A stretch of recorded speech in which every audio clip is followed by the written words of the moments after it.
Donc maintenant la conception. Alors j'ai choisi certains phénomènes à éviter puisque souvent ils donnent lieu à un écrasement, à un effondrement de construction. Là, je vais les lister, ensuite on donnera plus de détails. Donc la résonance du bâtiment avec le sol, ça veut dire que les amplitudes d'oscillation du bâtiment sont importantes et ils ont du mal le plus souvent à y résister. Ensuite, la torsion d'ensemble, le bâtiment se met à vriller, alors que le séisme lui-même ne produit pas de tourbillon au niveau du sol. C'est le bâtiment qui, étant soumis à la translation du sol, se met à vriller, ce qui est très mauvais. Les bâtiments supportent très mal la torsion.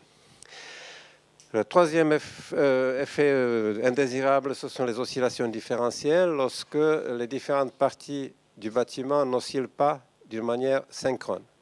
Ils oscillent d'une manière asynchrone. Donc, évidemment, c'est désavantageux. Le quatrième phénomène, l'effet de niveau souple, c'est quand on a un niveau qui est beaucoup plus souple que le suivant, souvent il est écrasé. Et puis le dernier phénomène, c'est l'effet de poteau court. J'expliquerai plus loin directement. Donc cette résonance qui donne lieu à une réponse amplifiée. Vous voyez, le thème réponse est un thème qui est consacré, qui est dans toutes les langues. C'est que la charge sismique, elle est considérée en haut, pas au niveau du sol. Et donc, lorsque le sol bouge, on dit que c'est une excitation sismique. Mais le mouvement qui est en haut, celui de la masse, c'est en réponse à l'excitation. Donc, en fait, la réponse, c'est la charge sismique parce que c'est ce qui correspond au mouvement qui est en haut. C'est un thème qui est consacré. Donc, les déformations, les mouvements sont amplifiés quand on a la résonance. Alors, elle a lieu lorsque la période propre du bâtiment est la même que celle du sol, et la période propre, c'est le temps d'une oscillation. Donc, si je laisse osciller tout seul, comme ça, ma maquette, un aller-retour, je mesure le temps, par exemple une demi-seconde, là. La période propre, c'est une demi-seconde de cet ouvrage-là. Donc, c'est le temps d'une oscillation, une période propre. Alors, c'est comme quelqu'un qui se balance, par exemple, j'ai un fils qui se balance, et je ne pousse pas à chaque coup, donc il se balance, et puis il dit papa, encore. Mais il faut appuyer exactement à la même période pour amplifier la. Donc du coup, vous voyez, ça amplifie. Si vous appuyez autrement, mais vous allez l'arrêter. Donc c'est la même chose à l'envers, quand le sol bouge de la même manière, avec la même période que la période propre de cela, c'est qu'une balançoire à l'envers. On augmente les amplitudes. Alors, on voit à gauche et à droite aussi, c'est une église manifestement construite à la campagne, avec les moyens d'époque, puisque c'est assez vieux, avec des pierres qui n'ont pas été bien taillées ou pas taillées du tout, avec du mortier qui a sans doute pas beaucoup de choses, c'est surtout de la terre. Et puis, il n'y a pas de rangs vraiment horizontaux, donc, mais c'est dans les deux cas. Et dans le premier cas, on voit que le clocher est resté, et le corps de l'église est effondré. Et à côté, c'est l'inverse. Donc on peut se demander pourquoi, puisque la construction est la même. Donc ce n'est pas elle qui est en cause. Or, il se trouve que quand, comme on vient de voir, quand le sol est rigide, et c'est le cas donc à gauche, c'est le rocher, il bouge donc à une fréquence assez élevée. Là, j'utilise le terme fréquence, c'est que la fréquence et la période, c'est des valeurs inverses.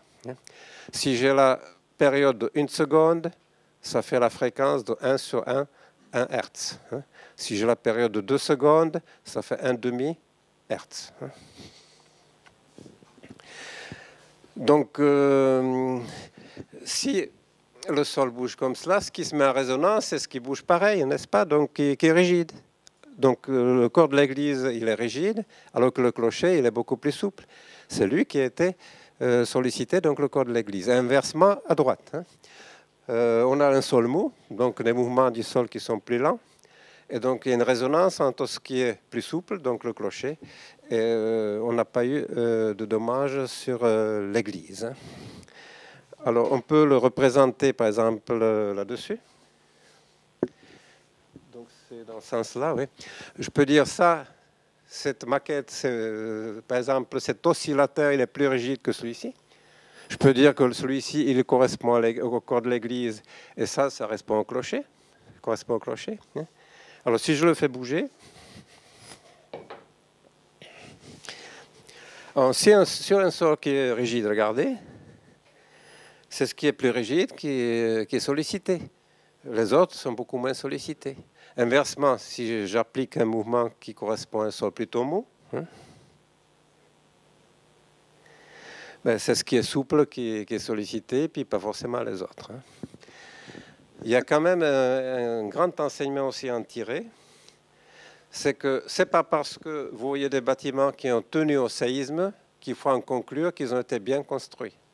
C'est peut-être qu'ils n'ont pas été sollicités.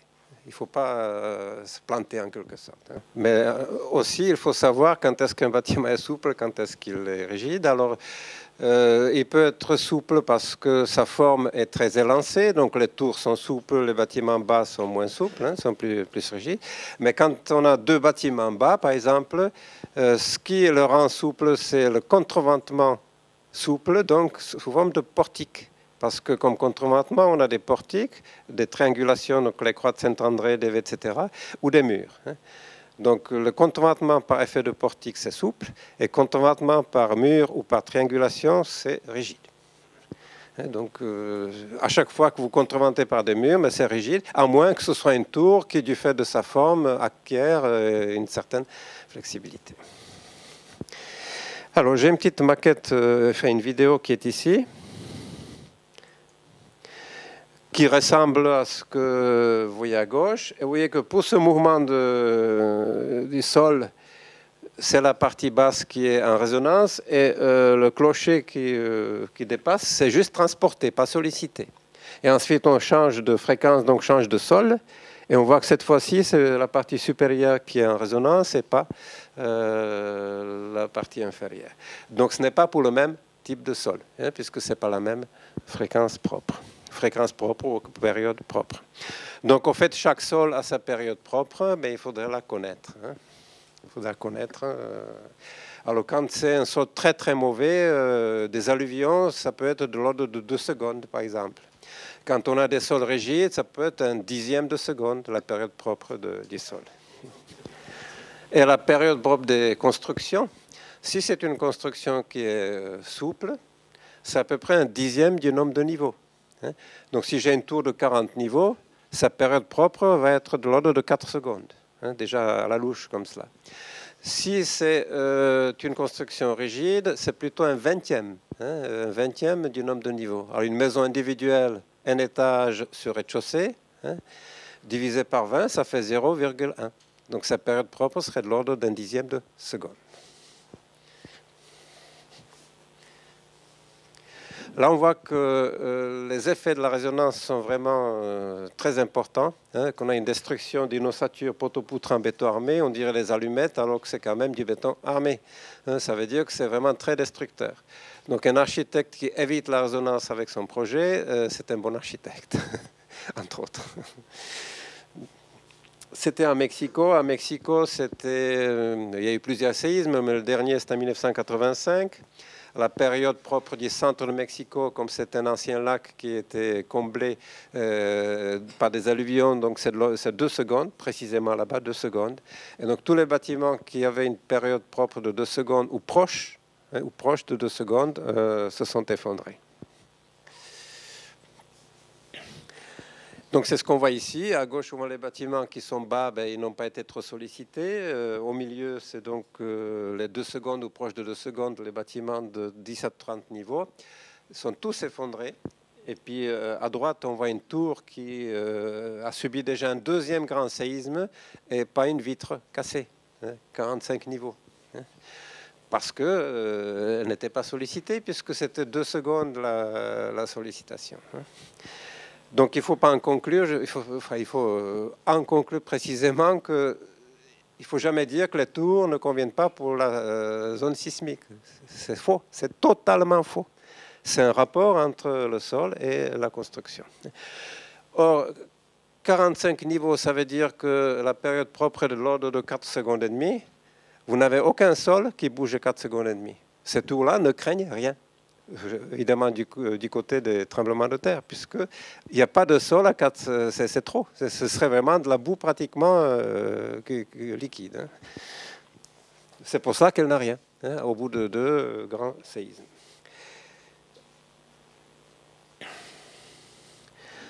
Là, c'est toujours à Mexico. On voit à gauche, donc la partie supérieure du bâtiment, elle est détruite par la résonance. Et à droite, c'est le Musée national de Mexico, un bâtiment à un niveau. Vous voyez que les pièces exposées, dans le même quartier que ceux qui se sont effondrés, au centre de la ville, les pièces exposées ne sont même pas tombées alors qu'elles ne sont pas fixées. Elles sont juste posées. Hein. Donc là, c'était ce cas-là. Hein. Bâtiment bas. Bâtiment qui était soumis à la résonance et bâtiment tour, c'était ça. Ceux-là, ils ont beaucoup subi de sollicitations, puis les autres, beaucoup moins. Comment je sais que ces dommages sont dus à la résonance et non pas à un sous-dimensionnement? C'est parce que les dommages sont en partie supérieure, parce qu'un bâtiment, c'est une console verticale. Et il est fixé, encastré dans le sol, dans les fondations, donc c'est une console verticale. Alors, si je prends une console, quand je la charge, où est-ce qu'elle va casser? Elle va casser dans l'encastrement en bas, enfin là. Pourquoi? Parce que l'effort tranchant, le moment fléchissant, donc les sollicitations sont maximales, hein, là. Et non pas en haut. En haut, au sommet, c'est même 0 dans une console. Et donc à la base du premier niveau, c'est pas beaucoup. Donc, comme il n'y a presque pas de sollicitation en partie supérieure, si j'ai des dommages comme cela, c'est que c'est un autre phénomène, hein, c'est la résonance. Si j'ai des dommages en rez-de-chaussée, alors ça, c'est un sous-dimensionnement, puisque c'est là que j'ai le moment fléchissant et l'effort tranchant maximum. Donc, les sollicitations. Bon, c'était la résonance. Le phénomène suivant, c'est la torsion. Hein. Donc, j'ai dit que c'est un bâtiment qui se met à vriller, même si le sol n'impose que des translations. Et ça a lieu lorsque un côté du bâtiment est plus rigide qu'un autre. Et au fait, c'est par rapport au centre de gravité des niveaux qu'on raisonne. Parce que les charges sismiques sont considérées, en tout cas la résultante des charges sismiques, sont considérées comme passant par le centre de gravité du niveau. C'est niveau par niveau. Hein. Chaque niveau peut réagir différemment. Hein. Or, la résistance, elle est due à quoi? C'est qu'un séisme n'impose pas de force. Hein, c'est comme quand je suis dans un bus ou dans un... Là, vous avez un tram, hein, dans un tram qui démarre brusquement. Mais qu'est-ce qui se passe? Vous vous trouvez penché en arrière. Hein, parce que vos pieds sont partis avec le tram, puis rien n'a retenu ou poussé le corps. Hein. Mais c'est exactement ce qui se passe avec les tremblements de terre. Le sol, il part. Et rien n'agit sur la masse qui a une certaine inertie, donc justement tendance à rester où elle était. Hein. Pas une certaine, hein, l'inertie d'un bâtiment due à sa masse. Hein. Et donc, qu'est-ce qu'il impose, le séisme? Il impose des déformations. Hein. Il impose des déformations et pas de force externe. Hein. Donc, puisque le séisme impose des déformations, ce qui résiste au séisme, c'est ce qui résiste aux déformations. Autrement dit, ce sont les éléments rigides. Et autrement dit aussi, ce sont les éléments rigides qui trinquent. Les éléments souples sont moins sollicités parce que tout simplement, ils suivent la déformation sans être effondrés, sans être endommagés. Alors que ce qui est rigide encaisse tout. Donc le centre de résistance, hein, c'est le centre de rigidité vis-à-vis des tremblements de terre. Hein. Ce qui fait que si l'action passant par le centre de gravité n'a pas en face la réaction mais plus loin, ça fait un couple que vous allez voir sur un dessin un peu plus loin, un couple de torsion. Alors quand on voit ça ici, je regarde ce bâtiment-là, je vois que là j'ai un mur qui est beaucoup plus long que celui-ci. Les poteaux, je ne les compte même pas parce qu'un mur, il est en l'ordre de grandeur à peu près 1000 fois plus rigide en torsion qu'en flexion, parce que là ça fléchit, là, le bâtiment qui est encastré aussi, 1000 fois plus rigide qu'un poteau. Donc les poteaux, dans une approche comme ça à la louche, on n'en parle même pas. Hein. Et la rigidité en flexion est proportionnelle au cube, hein, de la dimension, ce qui fait que celui-ci, c'est 3 fois à peu près plus long que ça. Hein. Ce qui veut dire qu'il est 3 par 3 par 3. Hein. Ça fait 27 fois plus rigide, hein, que celui-ci. Ce qui fait que le centre de rigidité il sera 27 fois plus près de celui-ci que de celui-là. Donc j'aurai un centre de rigidité, donc j'aurai l'action par exemple ici, et la réaction qui est plus loin, le bâtiment se met à vriller. Ça ne veut pas dire qu'un architecte ne doit jamais faire ce type de construction, mais il suffit qu'il soit au courant et il peut ajouter par exemple un mur ici pour compenser, donc garder son architecture, et à la place des cloisons ici, de mettre des murs qui ajoutent de la rigidité de ce côté aussi. Il faudrait en fait, dans le cas idéal, une symétrie de rigidité par rapport au centre de gravité pour que la réaction soit face à l'action. C'est le bâtiment que j'ai dessiné, donc il y a un plan, une forme de trapèze, et on voit qu'après le tremblement de terre, il n'est plus d'aplomb. Alors, comme il a été calculé au séisme et conçu pour résister au séisme, il ne s'est pas effondré. C'était le but des règles parasismiques, mais il a fallu le démolir. Alors que si l'architecte avait prévu justement quelque chose pour empêcher la torsion, ce bâtiment aurait été récupéré. Alors que là, il a fallu le démolir.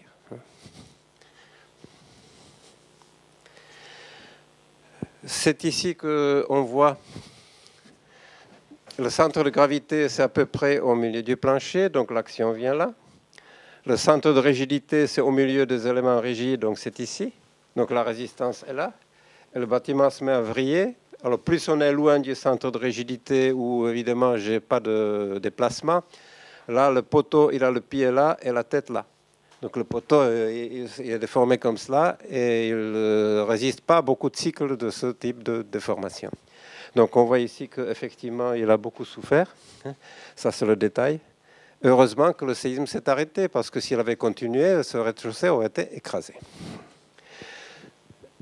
Il y a aussi des architectes qui enlèvent le poteau d'angle. À ce moment-là, l'effondrement est assez rapide.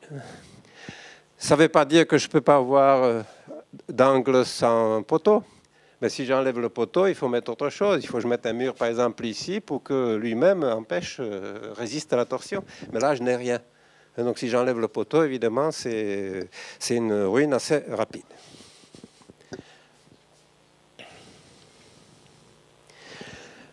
Bon, là, on a un cas qui est encore plus grave. C'est des bâtiments où on a des murs mitoyens parce qu'on a des mitoyens ici. Et là, c'est un angle de rue. Alors, vis-à-vis des mitoyens, il y a des murs. Et vis-à-vis de la rue, vous voyez, il y a des poteaux avec des façades légères. À ce moment-là, le centre de rigidité, il est là. Le centre de gravité au milieu du plancher. Donc, ça fait une torsion, couple de torsion qui introduit la torsion du bâtiment. Et là aussi, à chaque niveau, le pied du poteau est là et la tête est ici. Et donc, le niveau éclate. Et ici, comme c'était à tous les niveaux ont éclaté.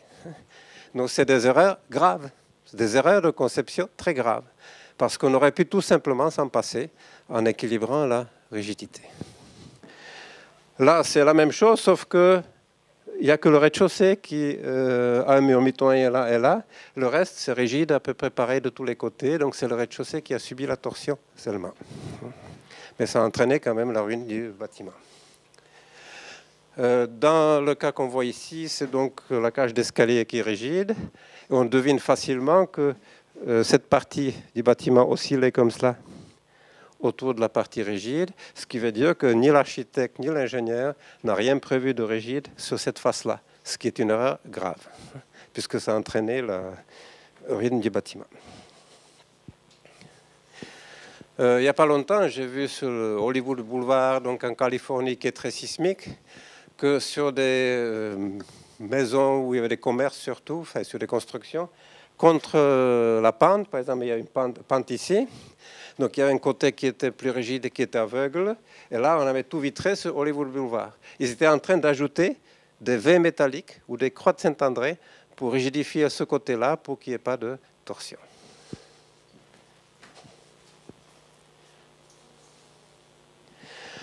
Bon, là, il n'y a pas eu encore de séisme. À gauche, c'est une maison en Grèce. On voit qu'elle est à peine terminée et déjà condamnée, puisqu'ils ont mis un mur côté escalier et n'en ont pas mis de l'autre côté.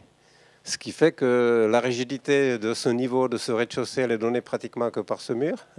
Donc, tout comme précédemment, en cas de séisme proche et d'une certaine importance, la construction oscillerait en rotation comme cela autour de ce mur-là, et le rez-de-chaussée serait assez vite écrasé. À droite, c'est un peu similaire, puisqu'on voit que la partie rigide, c'est ici, il y a les escaliers à l'intérieur. Hein. Et là, on a des poteaux. Et s'il y avait un séisme proche, donc assez violent, ça conduirait à l'écrasement du rez-de-chaussée. C'était un bâtiment public qui appartenait à un ministère. C'est grâce aux cours qu'on donnait en Martinique, en Guadeloupe, que ça a été déclassé, ce bâtiment, puisque les élus ont pris conscience que là, il y avait danger de mort.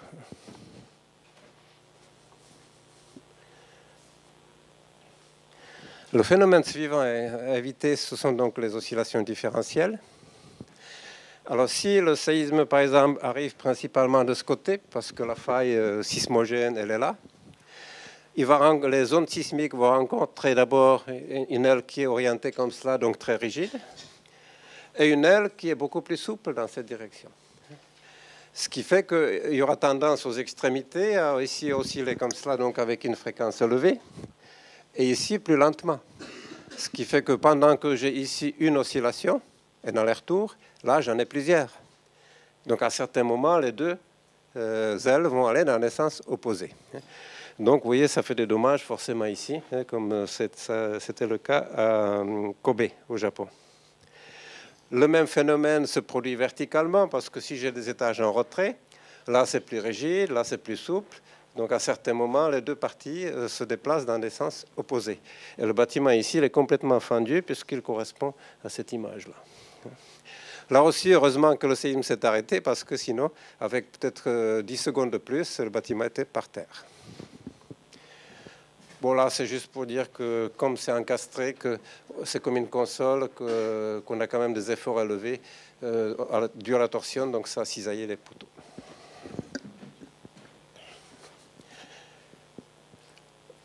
Maintenant, est-ce qu'il faut en conclure qu'un architecte ne devrait jamais faire de bâtiment à L? Pas du tout. Je ne l'ai pas encore dit, mais j'insiste beaucoup qu'à toute configuration, il existe au moins une solution qui satisfait au plan parasismique. Il suffit de la connaître, la rechercher. Donc, il est tout à fait faux de dire ce que j'ai entendu, que la protection parasismique détruit l'architecture. Je dis pour toute configuration, il y a au moins une solution. Donc là, on va en voir plusieurs pour cette configuration.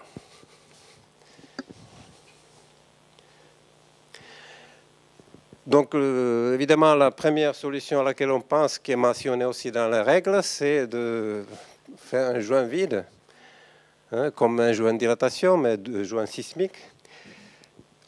C'est facile dans un projet. On fait un trait, et puis voilà, on a fait un joint. Mais ce n'est pas la meilleure solution, parce que ça coûte très cher. Ça coûte très cher parce que la structure, il faut la doubler de part et d'autre du joint, donc, puisqu'il n'y en avait qu'une à cet endroit-là. Ensuite, il faut que la largeur du joint soit suffisante pour qu'il n'y ait pas d'entrechoquement. Alors, pour une maison, ça va, c'est peut-être 4 ou 6 cm selon la zone. Mais si j'ai une tour de 30 niveaux, alors il me faudra un joint de combien? De ça? Oui, de ça. Alors, est-ce que je vais le faire? Évidemment, techniquement, c'est possible, mais ce n'est pas souhaitable d'avoir un joint comme cela. Donc ça, c'est un problème pour les bâtiments plus élevés. Et en plus, il faut que le joint soit vide. Parce qu'avec les secousses, le polystyrène, il transmet les chocs. C'est facile à imaginer. Imaginez que vous avez ici une plaque de polystyrène, vous tapez dessus, mais très certainement, tout le choc, il passe dessous. Ça transmet. Ça transmet. Et donc, il faut le faire vide. Alors, par exemple, ici, c'est un bâtiment R+1, alors, qui est dans la zone la plus sismique de métropole, près d'Aix-en-Provence. Alors, j'ai mis mon doigt là, j'ai regardé, c'est vide. Mais je me dis, regardez, ça fait au moins 6 mètres. Comment ils auraient pu couler de part et d'autre un mur avec un vide? Ce n'est pas possible. Autrement dit, ils ont triché. Ils ont gratté ici, ils ont gratté là, et puis derrière, le polystyrène, il est resté. Donc ça, les contrôleurs, ils ne se laissent pas tout savoir. Donc il faut trouver des solutions pour le faire vide. Il faudrait peut-être faire une partie préfabriquée et l'autre coulée, ou les deux préfabriqués. Ou bien si le joint a une certaine largeur, il y a des coffrages qui sont rétractables, mais ils sont chers. Ils se rétractent et puis après on les tire, mais ils sont très chers. Donc c'est une solution qui pose beaucoup de problèmes. Hein, ce n'est pas la meilleure. Mais n'empêche, elle est marquée dans la règle parasismique parce que c'est la première chose à laquelle on pense. On sépare les blocs et comme ça, chacun oscille à sa manière sans entraîner l'autre. La deuxième solution qu'on peut proposer, c'est rigidifier les zones flexibles par la structure. Donc flexible à l'origine. Si j'ai que des poteaux partout, donc si j'ai un bâtiment L comme cela, là l'extrémité elle est plus souple, alors je peux la rigidifier avec des contreventements, des murs ou des croix de Saint-André ou des V à l'envers, peu importe, n'importe quel élément rigide, je peux le faire. Alors quand je suis au courant, je le fais et puis il n'y a plus d'oscillation différentielle. Ou bien, troisième solution, variation progressive de la souplesse. Si j'ai une aile de cette largeur-là, je passe progressivement à l'aile suivante, ce qui fait qu'il n'y a plus d'angle rentrant. C'est que quand les deux oscillent comme cela, évidemment, les contraintes sont concentrées dans l'angle rentrant. C'est là que j'ai les dommages. Mais si je n'ai pas d'angle rentrant, les contraintes sont réparties sur un linéaire qui est important et puis la situation n'est plus critique. La quatrième solution, c'est donc l'isolation parasismique. Je dis qu'il fallait créer un plan souple.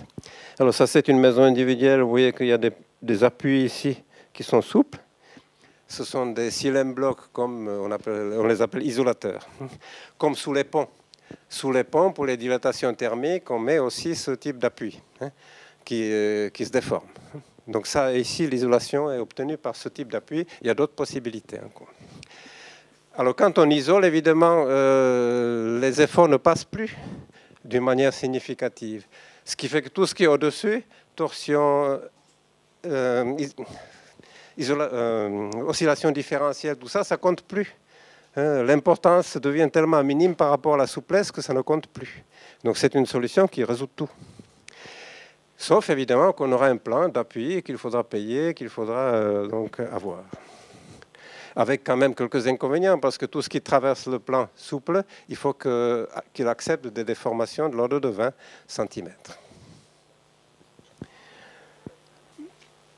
Bon, l'isolation parasismique, maintenant, on l'utilise systématiquement sous les bâtiments hospitaliers, cliniques et bâtiments d'enseignement aux Antilles, puisque c'est la zone la plus élevée, 5. C'est depuis le séisme de 2004 qui a fait beaucoup peur que maintenant ils mettent systématiquement des appuis.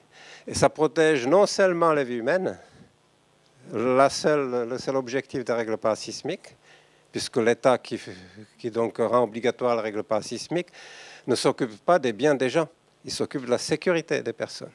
Donc si quelqu'un veut sauver le bien, il faut qu'il fasse plus, mais facultativement, par sa propre décision. Les règles parasismiques ne le permettent pas nécessairement. Parce que c'est la sauvegarde des vies humaines qui est l'objectif. Donc, si on utilise l'isolation parasismique, on sauve évidemment les personnes, on sauve la construction sans dommage, et on sauve les équipements. Et ça, c'est important, parce que la plupart des gens pensent qu'un hôpital, s'il est parasismique au sens des règles parasismiques, qu'on aura tout sauvé, qu'il sera opérationnel. Mais c'est tout le contraire. Parce que si on le calcule au séisme, c'est qu'on aura des dimensions des poteaux, des murs plus fortes. Donc, on aura des éléments plus rigides. Alors, plus les éléments sont rigides, on a vu ça, plus ils oscillent à une fréquence élevée. Alors là, j'ai vu des craies, regardez. Si j'ai, donc là, j'ai des équipements dedans. C'est un bâtiment avec des équipements. Alors, si ce bâtiment est isolé à la base par des isolateurs, le mouvement est lent. Regardez, vous entendez l'équipement? Non, il n'est pas sollicité. S'il n'est pas isolé, s'il est dimensionné au séisme, il sera rigide. Alors, vous voyez, sous des oscillations propres à ce qui est rigide, les équipements prennent le maximum. Autrement dit, un hôpital qui subit un grand séisme, généralement, il est hors service du fait des équipements. Même s'il est conçu parasismique lui-même, la structure. Puisque l'État ne souhaite pas évidemment s'occupe à ce que l'hôpital ne tombe pas sur les patients, mais les équipements, ça dépend des propriétaires. Donc, on peut prendre évidemment des mesures, mais c'est en plus. C'est en plus. Ce n'est facultatif, ce n'est pas obligatoire, sauf pour les équipements qui risquent de blesser quelqu'un en tombant. tout ce qui peut blesser quelqu'un, ça, la protection est obligatoire. Sinon, non. Mais on peut évidemment isoler aussi les équipements. Hein, des petits appuis, des isolateurs pour les équipements, ça existe aussi. Mais il y a d'autres moyens. J'ai un cours sur les équipements, mais ce n'est pas l'objet de cette conférence. Là, on voit qu'à gauche, que lorsque le joint n'a pas la largeur suffisante, hein, que l'entrechoquement produit donc les dommages que vous voyez. Finalement, la largeur elle se crée, nécessaire, elle se crée par l'entrechoquement. À droite, l'entrechoquement entre la cage d'escalier et cette aile d'une clinique, d'un hôpital, c'est un hôpital, a conduit même à l'effondrement de la cage d'escalier séparée par un joint de dilatation. Il n'a pas été assez large. Donc évidemment, les règles parasismiques disent la largeur minimale. Hein, combien? Et puis, elle n'est pas forcément constante. Elle est plus faible en bas. Le minimum, elle est plus grande en haut. Alors après, c'est vous qui choisissez. Est-ce que vous le faites constant partout ou pas, avec la valeur la plus pénalisante, ou est-ce que vous le faites croissant? Verticalement, hein, entre donc, les retraits et les parties plus basses d'un bâtiment, là aussi, évidemment, on peut utiliser un joint, hein, avec les mêmes inconvénients que ceux qu'on a cités tout à l'heure. Hein. Ou bien, on peut opter pour la variation progressive de ce qui est porteur. Hein. Donc là, c'est la solution, hein, pour les retraits, pour un architecte. Je ne parle pas de ça parce que ça peut être en dents de scie, ce n'est pas ça qui porte. Hein. Ce sont les murs qui portent les planchers ici. C'est la structure dite principale. C'est la structure qui est appelée principale parce qu'elle doit faire face aux charges sismiques. La structure où les charges sismiques ne passent pas est dite secondaire. Donc souvent, le plus souvent, quand on regarde des retraits, j'en ai vu des photos, ils mettent des dents de scie comme ça. Des dents de scie avec le niveau. Ça, c'est mauvais. Et là, on change progressivement de largeur. Et c'est la solution pour les retraits. Et on n'a plus d'angle rentrant. Et puis l'isolation, ça c'est un isolateur aussi, vous voyez, entre les fondations et entre la superstructure. C'est dans un vide sanitaire. L'effet de niveau souple, donc c'est le phénomène suivant qu'un architecte devrait éviter. Parce qu'on peut dire, oui, mais l'ingénieur, il va calculer pour que le bâtiment y résiste. Mais il vaut quand même mieux éviter le phénomène plutôt que de le calculer pour le supporter. D'autant plus que le calcul n'est pas exact dans ce domaine. Vis-à-vis des charges gravitaires, il est généralement exact, mais vis-à-vis des charges sismiques, il est assez forfaitaire. Il y a des hypothèses simplificatrices qui paraissent aberrantes. Par exemple, le séisme, il peut durer combien? Par exemple, 30 secondes. C'était plus d'une minute au Japon, mais enfin, 30 secondes, disons. Ça veut dire que pendant 30 secondes, le bâtiment subit des secousses, donc des charges. Or, on ne calcule que pour une seule. Vous imaginez, est-ce qu'il va s'effondrer tout de suite à la première secousse? Non. On ne calcule que pour une seule. Et ensuite, qui plus est, il est calculé pour une charge statique. Autrement dit, quand on modélise le bâtiment avec les charges qui agissent dessus, c'est comme si on modélisait un coup de boxeur, comme ça, comme si on le modélisait en mettant le gant du boxeur sur la joue et qu'il pousse. Vous voyez la différence entre le modèle et entre la réalité. Donc le calcul n'est pas exact. On compte sur les déformations, justement, si le calcul fait sur la résistance du bâtiment est dépassée, on compte sur les déformations pour qu'il ne s'effondre pas. Que cette force-là supplémentaire serve à déformer et non pas à démolir. En plus, il n'est pas tenu compte de l'énergie cinétique. Alors, si vous avez une voiture qui est garée contre un mur, vous trompez de vitesse en démarrant, vous avancez, vous abîmez le pare-choc. Par contre, si vous lancez la même voiture à 50 km contre ce même mur, eh bien, vous l'explosez, la voiture. Alors, qu'est-ce qui a changé? C'est la même masse de la voiture, c'est la même configuration, tout est pareil. La seule chose qui a changé, c'est la vitesse. C'est donc l'énergie cinétique, et c'est celle-ci qui est l'agent destructeur en cas de tremblement de terre, puisque j'ai dit tout à l'heure qu'il n'y avait pas de force externe, qu'un séisme imposait des déformations, et non pas des forces externes. Et il les impose avec une certaine vitesse, donc il injecte de l'énergie cinétique dans la construction, c'est celle qui est l'agent destructeur, puisqu'il n'y a pas de force externe, donc ce n'est pas la charge, hein, c'est l'énergie cinétique.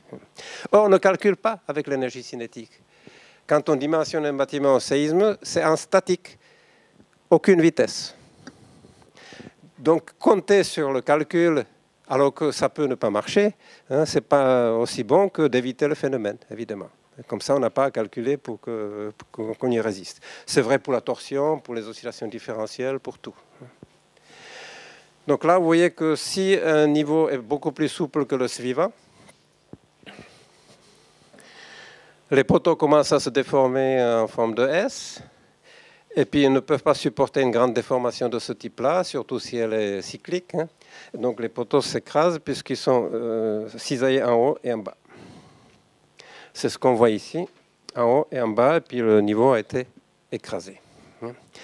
On peut le voir ici, puisque sur cette maquette-là, avec le niveau supérieur qui est rigidifié, et on voit que c'est le niveau inférieur qui encaisse tout. Là, on voit donc le résultat. On a des rez-de-chaussée qui sont plus souples que l'étage, puisque à gauche, on a beaucoup de percements. À droite, on avait des garages avec juste des séparations des garages, donc pas de grande rigidité longitudinale. Hein. Et donc, le rez-de-chaussée a été écrasé. C'est assez souvent parce que là, vous voyez, c'est des bâtiments qui ont été calculés au séisme et ça n'a pas suffi. À gauche, c'est à Taïwan.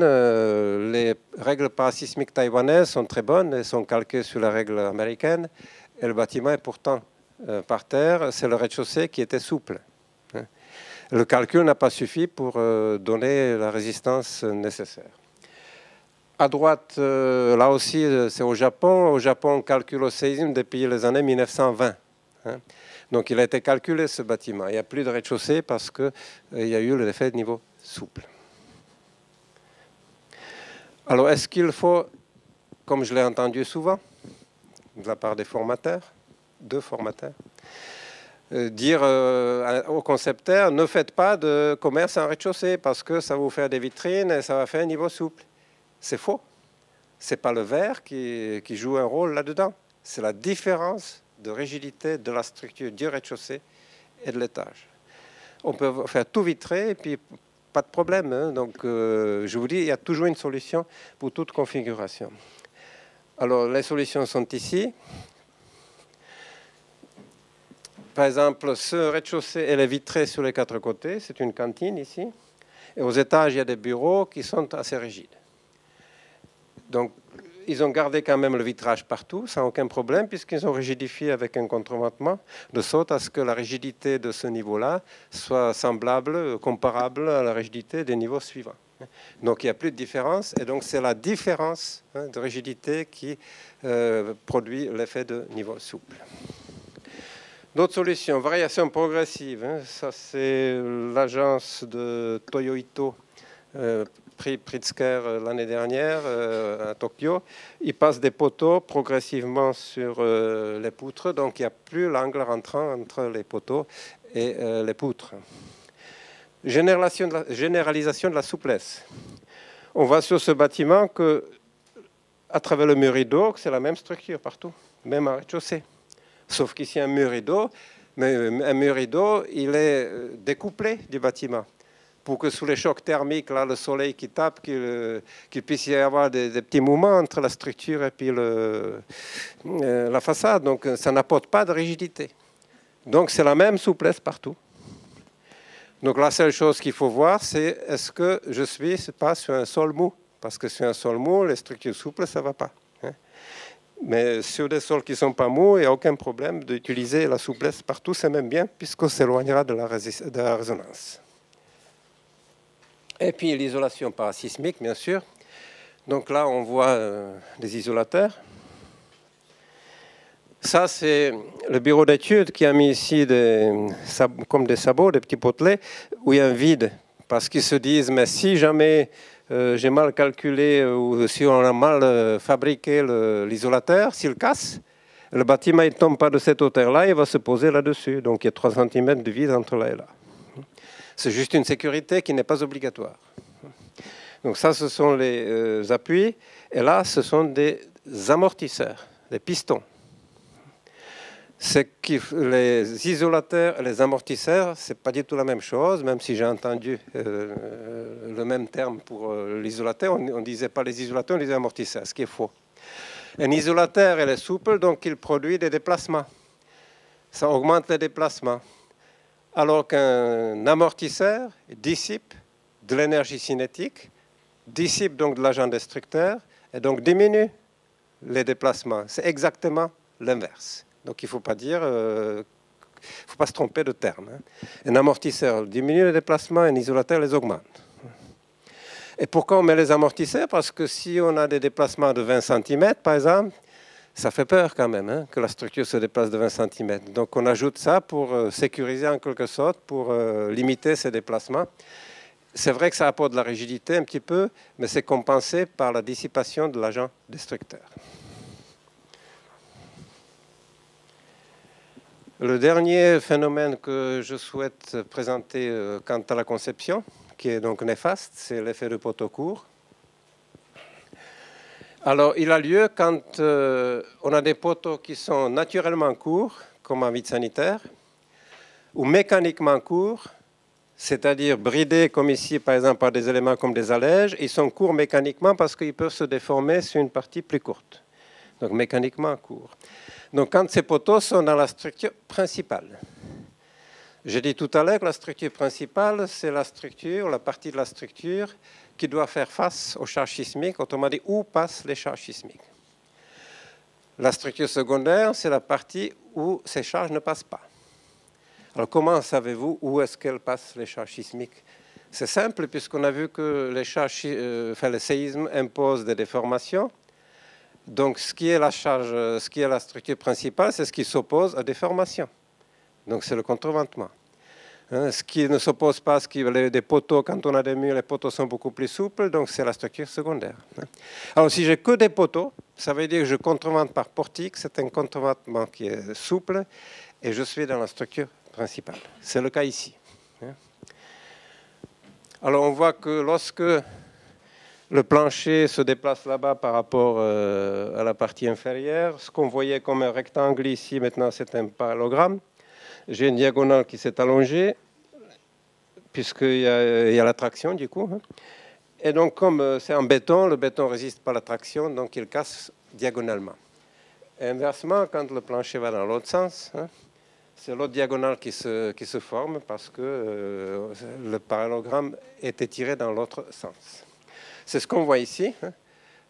Quand le plancher allait là-bas, c'est cette fissure-là qui s'est produite. Quand il allait là-bas, c'est l'autre. Là aussi, heureusement que le séisme s'est arrêté parce que sur la diapo suivante, on verra que c'est allé plus loin.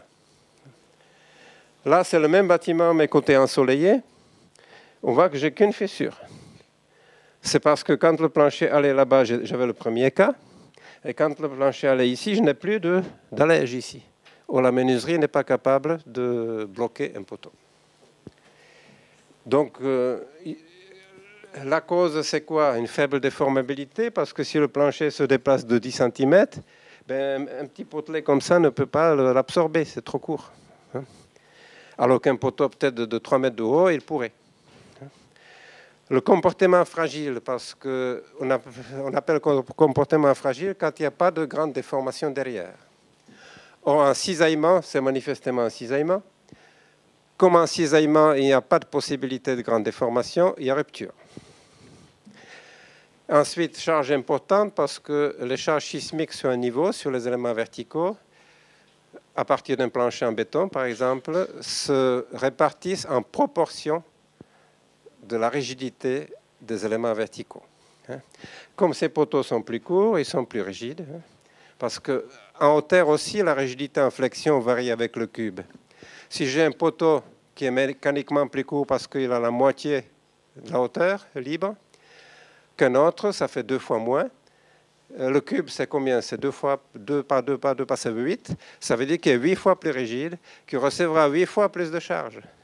Ce qui veut dire qu'il y a une double peine. Non seulement il n'est pas capable de supporter la déformation, mais en plus, il va recevoir beaucoup plus de charge. Donc, c'est une double peine. Donc, c'est une erreur assez grave de placer les poteaux courts dans la structure, ou bridés comme ça, dans la structure principale. Évidemment, il ne faut pas dire que cette configuration, il ne faut jamais la faire. Je dis qu'il y a toujours une solution, on va les voir. Bon, ici, à gauche, c'est aller plus loin parce que les allèges ont conduit au cisaillement des poteaux par effet de poteaux courts, puisqu'on a ici on contreventé par effet portique, c'est-à-dire poteaux, poutres. On ne contreventait pas par des murs, par exemple. Et à droite, c'est carrément une faute professionnelle, parce qu'il y avait quand même des ingénieurs qui étaient sur le projet. C'est un parking couvert. On aurait pu contreventer, au lieu de contreventer par poteau-poutre rigide ici, on aurait pu contreventer soit par des murs, soit par des triangulations, croix de Saint-André, entre les voitures ou entre les rangs de voitures. Aucun problème. Ça se fait couramment. Alors, à la place, ils ont laissé ça, puis la construction est à démolir. Et encore heureusement que le bâtiment a tenu, que le séisme se soit arrêté. Donc, les solutions. On peut contreventer par voile en façade ou à l'intérieur du bâtiment. Autrement dit, la structure principale ne sera plus constituée par les portiques, elle sera constituée par des murs qui sont beaucoup plus rigides, qui de ce fait deviennent structure principale. Donc si j'ai cette façade-là ici, avec un contreventement ici par portique, ici aussi c'est par portique, c'est contreventé longitudinalement, alors que transversalement on a les pignons. Donc transversalement il n'y a aucun problème. L'effet de poteau court a lieu lorsque les ondes sismiques agissent longitudinalement. Donc avec les fissures qu'on a vues tout à l'heure et qui peuvent conduire au cisaillement des poteaux. Donc la première solution, ce serait de mettre soit à l'intérieur, au moins 2 voiles dans l'autre direction, 2 murs, ou mieux encore, parce que plus près on est du phénomène, plus c'est efficace, en façade. Là, il n'y a plus aucun problème. Ça, c'est la structure principale. Ça, c'est la structure secondaire. Ça, c'est 1000 fois plus rigide que le poteau. 1000 fois plus de charges vont passer ici que là. Donc ça ne compte plus. Donc, on a transformé le système. On a choisi une autre structure principale.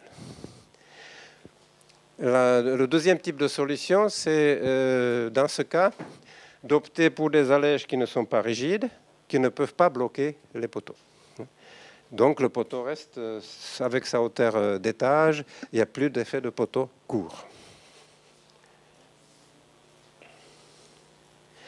Bon, là, on voit les poteaux naturellement courts, donc en vide sanitaire. Vous voyez que ça, c'est le détail en bas à gauche de ce qui est au-dessus, que les poteaux ont été cisaillés parce qu'ils étaient trop courts. Il n'y avait que des poteaux parce que, comme il y avait des locaux enterrés, il y avait un vitrage périphérique entre les poteaux.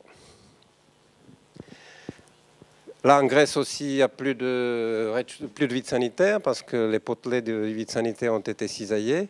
Et là, il n'y a pas encore eu de séisme. Je pense que chacun, même intuitivement, comprend que s'il y a une oscillation de ce bâtiment-là, que ces petits potelets ne peuvent pas résister, qu'ils seraient écrasés. Alors que c'est en zone 4, près d'Aix-en-Provence, donc la zone la plus élevée en France métropolitaine. Je pense qu'ils l'ont fait parce que la zone est inondable, mais ils auraient pu mettre un bout de mur, par exemple. S'ils avaient mis un bout de mur ici et notre là, l'eau serait passée quand même, parce que l'eau passe par le moindre trou. Alors, s'il reste plusieurs mètres, l'eau passera quand même. Sauf que l'architecte n'était pas au courant des problèmes sismiques. Une autre situation où il y a l'effet de poteau court, c'est quand on a une ossature, donc contreventement par portique, et des paliers intermédiaires. Vous voyez le palier intermédiaire cisaillé, le poteau, qui a quand même une certaine largeur, 80 cm peut-être. Et il a été cisaillé comme un rien. Donc qu'est-ce qu'il faudrait? Il faudrait que ce ne soit pas la structure principale, mais la structure secondaire. Autrement dit, que les charges sismiques ne passent pas par là. Donc on pourrait mettre un mur ici. Et du coup, lui est beaucoup plus rigide que les poteaux. C'est lui la structure principale. Et les poteaux qu'on aurait derrière, par exemple, ne seraient plus sollicités d'une manière excessive. Mais on pourrait me dire, mais monsieur, regardez, le mur, il est là. Il a éclaté. Mais c'est parce qu'il était en maçonnerie. Mais quand on maçonne, Là, en haut, on ne peut plus mettre de mortier parce qu'on est en haut, mais il faut le pousser avec les doigts, c'est pas possible sinon. Donc, il n'y a pas de mortier. Donc, au-delà d'une certaine intensité, ben, le mur éclate. Par contre, quand on a un mur en béton, les aciers font couture. Donc, on a obligatoirement des coutures qui vont dans les poutres.